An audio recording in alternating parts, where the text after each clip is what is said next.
صلی اللہ علی محمد صلی اللہ علیہ وسلم. اللهم صل على محمد النبي الأمي وعلى آله وسلم تسليما. اعوذ باللہ من الشیطان الرجیم. بسم اللہ الرحمن الرحیم والصلاة والسلام علی رسولہ الکریم. آج ہم بخاری شریف کی حدیث نمبر 18 اور باب الایمان کی حدیث نمبر 11 کا مطالعہ. یہ حدیث بیان کرتے ہیں حضرت عبادہ بن صامت رضی اللہ تعالیٰ عنہ. یہ بدری صحابی تھے اور بیعت عقبہ اولیٰ جو ہوئی تھی، یعنی جب 12 افراد نے آ کے لیلۃ العقبہ میں نبی کریم صلی اللہ علیہ وسلم سے بیعت کی تھی چھپ چھپا کے حج کے موقع پہ، تو اس وقت جو انہوں نے بیعت کی تھی نبی کریم صلی اللہ علیہ وسلم سے، اس کا تذکرہ اس حدیث کے اندر کیا جا رہا ہے. حضرت عبادہ بن صامت فرماتے ہیں کہ ان رسول اللہ صلی اللہ علیہ وسلم قال وحولہ اصحابۃ من اصحابہ، کہ نبی کریم صلی اللہ علیہ وسلم نے اس وقت جب کہ آپ کے گرد صحابہ کی ایک جماعت بیٹھی ہوئی تھی، فرمایا بایعونی علی اللہ تشرکوا باللہ شیئا، مجھ سے بیعت کرو کہ اللہ کے ساتھ کسی کو شریک نہ کرو گے. ولا تسرقوا ولا تزنوا ولا تقتلوا اولادکم، اور تم چوری نہ کرو گے، زنا نہ کرو گے، اور اپنی اولاد کو قتل نہ کرو گے. ولا تأتوا ببہتان تفترونہ بین ایدیکم وارجلکم ولا تعصوا فی معروف، اور تم اپنے ہاتھ اور پاؤں کے آگے کوئی بہتان نہیں باندھو گے اور کسی بھی اچھی بات میں نافرمانی نہ کرو گے، یعنی اللہ اور اس کے رسول صلی اللہ علیہ وسلم کی نافرمانی نہیں کرو گے. فمن وفا منکم فاجرہ علی اللہ، جو کوئی اس عہد کو وفا کرے گا تو اس کا اجر اللہ کے پاس ہوگا.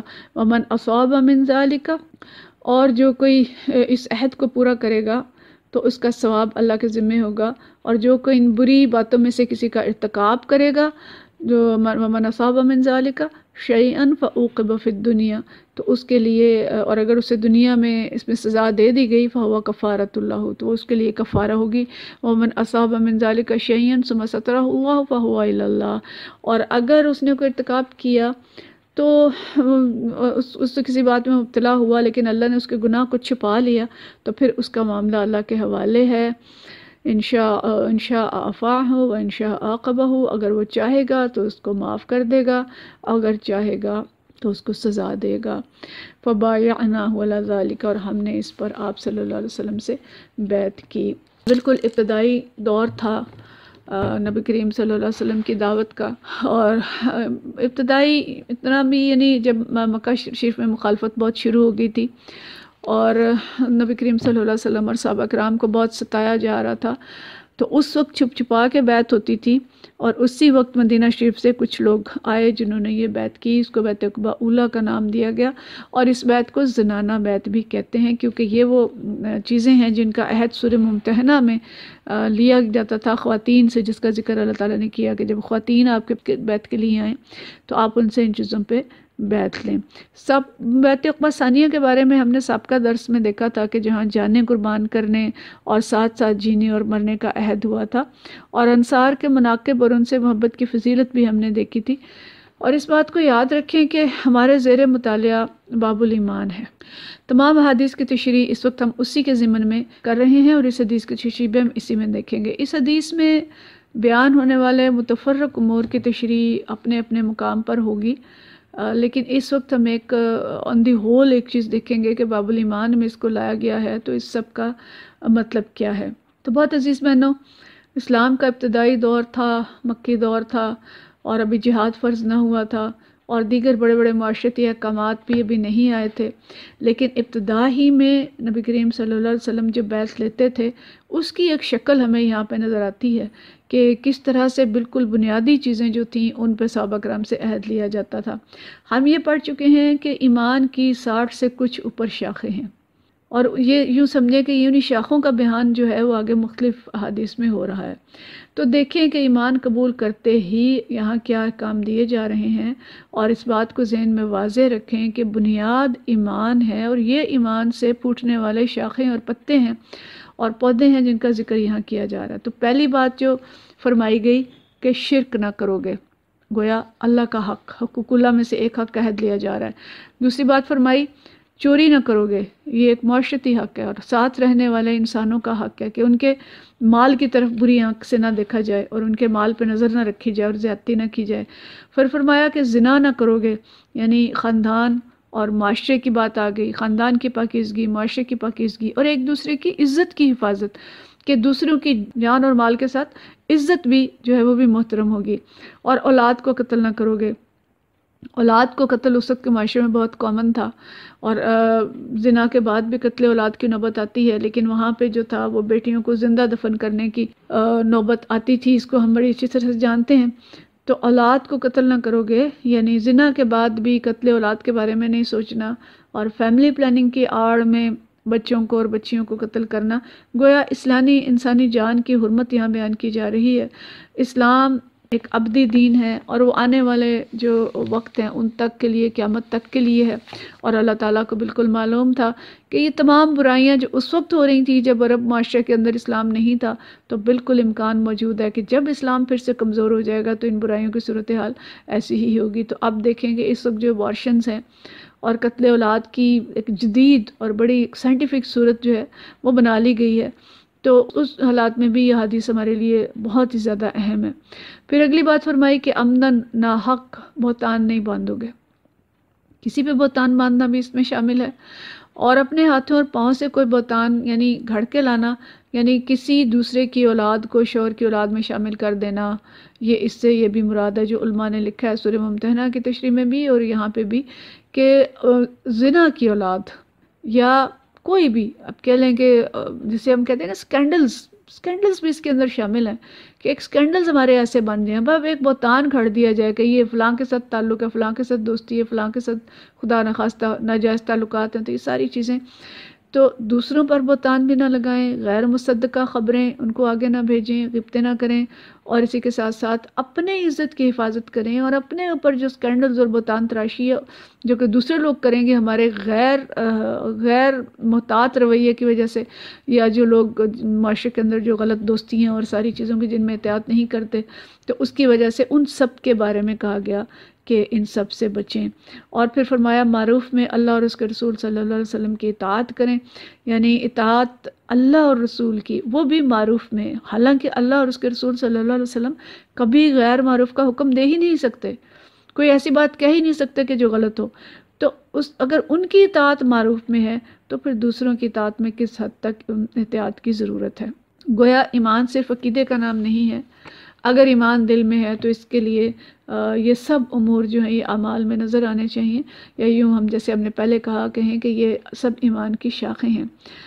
اسلام دل کی پاکیزگی یعنی شرک نہ ہو، معاشرے کی پاکیزگی اور سلامتی یعنی چوری ڈاکہ نہ ہو، دوسروں کے مال پہ نظر نہ ہو، خاندان کی پاکیزگی، زنا، بہتان تراشی اور اس قسم کی چیزوں سے بچنے کا نام ہے، انسانی جان کا احترام سکھاتا ہے، اور ہر عمل میں پاکیزگی کے احکام پر مشتمل ہے، اور یہ بالکل بنیادی عہد ہیں جو ایک مسلمان سے اس وقت لیے جاتے تھے جس وقت معاشرے میں یہ برائیاں عام تھیں، اور جن کی آج بھی اسی طرح سے ضرورت ہے کہ آج بھی معاشرہ انہی سب برائیوں سے بھرا ہوا ہے۔ اور جیسے ہم نے پہلے بھی کہا کہ جو صورتحال ہے زنا کی اور ابارشنز کی، اور ہم ان سب چیزوں سے بہت اچھی طرح سے واقف ہیں کہ معاشرتی حالت کیا ہے اس وقت، تو آج اللہ اور رسول صلی اللہ علیہ وسلم کے علاوہ دوسرے غلط احکامات کی اطاعت اور ان کی اللہ کی نافرمانی جو ہے یہ عام ہے، کہ اللہ کو چھوڑ کے ہم دوسروں کی اطاعت کرتے ہیں، دوسروں سے ڈرتے ہیں، دوسروں کی فکر کرتے ہیں، جاب چھن جانے کا ڈر ہے، باس کے ناراض ہونے کا ڈر ہے، شوہر کی ناراضگی کا ڈر ہے، سون کتنے ڈر ہیں جو اپنے دلوں میں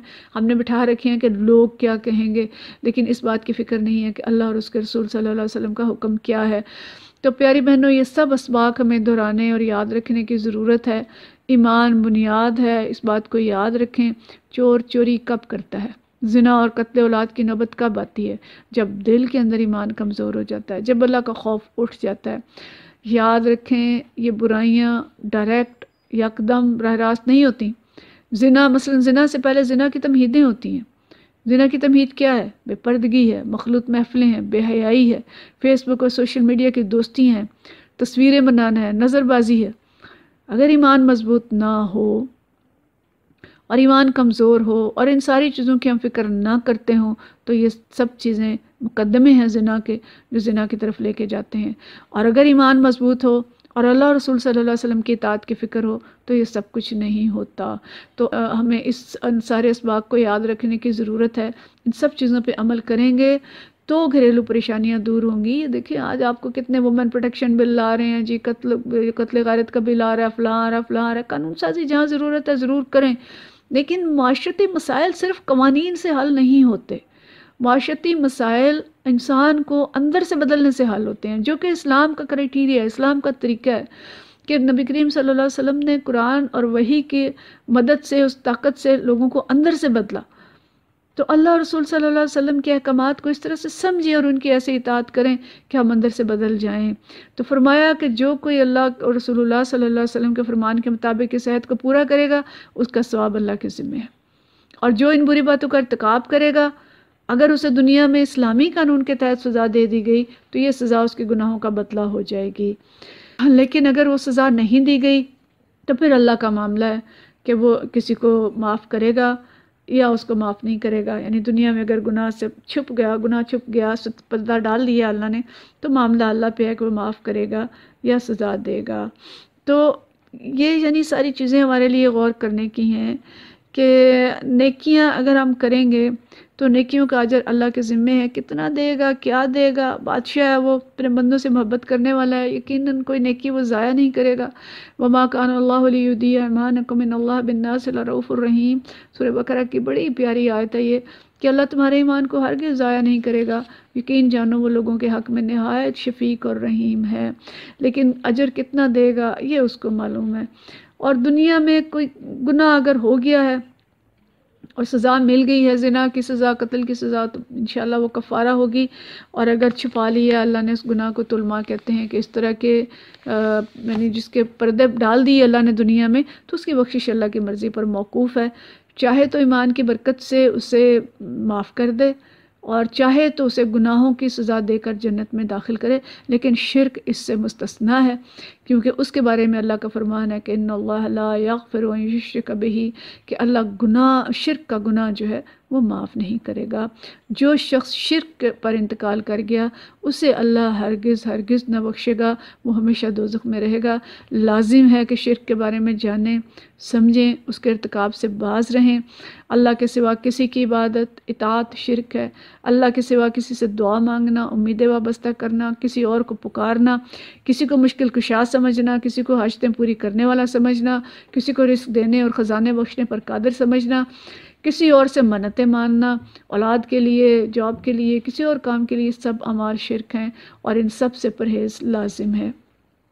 چوتھی بات ہمیں یہ بھی معلوم ہوئی کہ کسی کے بارے میں حتمی طور پر یہ کہنا کہ جی فلاں جنتی ہے یا جہنمی ہے، یہ کہنا اور سمجھنا دونوں غلط ہیں. فیصلہ اللہ کے علم میں ہے اور اس کے ہاتھ میں ہے کہ کس کا انجام کیا ہوگا اور کس کا مقام کیا ہوگا. پانچویں بات یہ بھی کہ اگر دل میں ایمان ہے تو محض گناہوں کے ارتکاب سے انسان کافر نہیں ہو جاتا.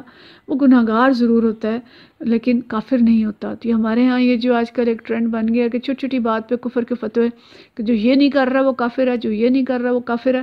تو یہ تکفیر جو ہے یہ درست نہیں ہے. گناہ کتنا بڑا بھی ہو جائے، مومن جو ہے وہ زانی بھی ہو سکتا ہے، مشرک بھی ہو سکتا ہے، ہاں اس کے دل میں ایمان اس وقت کمزور ہوتا ہے، لیکن ہم اس کو یہ نہیں کہہ سکتے کہ وہ کافر ہو گیا. تو توبہ کر لے گا تو اس کی بخشش ہو جائے گی، اور توبہ نہیں کرے گا تو ہم نے معاملہ پڑھ لیا کہ کیا ہوگا. تو اس لیے مسلمانوں کو اس چیز پہ بھی غور کرنے کی ضرورت ہے کہ چھوٹی چھوٹی باتوں پہ تکفیر نہ کریں اور اپنے فرقوں کے اندر، اپنے خول کے اندر بند ہو کے دوسروں کو ہم یہ نہ سمجھیں کہ وہ مسلمان ہی نہیں ہیں. تو یہ بہت ہی جامع حدیث ہے اور بہت گہری باتیں اس کے اندر کی گئی ہیں جن کی تشریح کے لیے کئی گھنٹے مطلوب ہیں. لیکن اسلام اور ایمان کے اس جامع تصور کو ہم یاد رکھیں جو اس حدیث میں دیا گیا ہے. اپنے ایمان اور اسلام کو اس پر پرکھیں اور دیکھیں کہ ہم کتنے مسلمان ہیں، ہم کتنا ایمان رکھتے ہیں، ایمان کے کس درجے پر ہیں اور ہماری کیفیت کیا ہے. میری پیاری بہنوں، زندگی بہت مختصر ہے، زندگی بہت مختصر ہے. ہمارے موبائلوں میں کتنے نمبر ہیں جو پچھلے سال تھے اور اب نہیں ہیں. کتنے خوبصورت چہرے جو خاک میں جا سوئے ہیں، کتنے قریبی رشتہ دار، کتنے عزیز جو چلے گئے اس دنیا سے اپنی نیکیوں کے ساتھ اور اپنے گناہوں کے ساتھ. ہم اس دن کی تیاری کریں جب اللہ سے ملاقات ہوگی ہم اللہ کی ملاقات کا انکار نہیں کر سکتے۔ اپنے اندر ایمان کی آبیاری کریں، اپنے ایمان کو مضبوط کریں، اپنے ایمان کی فکر کریں اور اپنی زندگی کا جائزہ لیں کہ کبائر اور صغائر کتنے ہیں جن میں ہم مبتلا ہیں اور ان سے ہم بچنے کی کوشش کریں۔ اپنے پردے کی حفاظت کریں جو عورتیں ہیں، اپنی عزت کی حفاظت کریں، اپنی زبانوں کی حفاظت کریں، اپنی ہر چیز کی حفاظت کریں۔ اللہ تعالی ہم سب کو سچا مسلمان اور مومن بنائے، ہم سب سے راضی ہو جائے، روز محشر بغیر کسی حساب کتاب کے ہمیں جنت میں داخل کر دے۔ جس سے حساب لیا گیا وہ مارا جائے گا۔ اپنے آپ کو بچائیں آخرت کے عذاب سے، توبہ کریں، سچی توبہ کریں اور اللہ رسول صلی اللہ علیہ وسلم کی اطاعت کا عہد کریں۔ اللہ تعالی ہم سب سے راضی ہو جائے اور ہم سب کو بحیثیت مومن اس دنیا سے لے کے جائے اور خاتمہ بالایمان کرے اور زندگی میں ہمیں صحیح اور سچی توبہ کے ساتھ اپنے گناہوں سے بچنے کی اور نیکیوں پہ چلنے کی توفیق عطا فرمائے۔ وآخر دعوانا ان الحمدللہ رب العالمین۔ صلی اللہ علی محمد صلی اللہ علیہ وسلم۔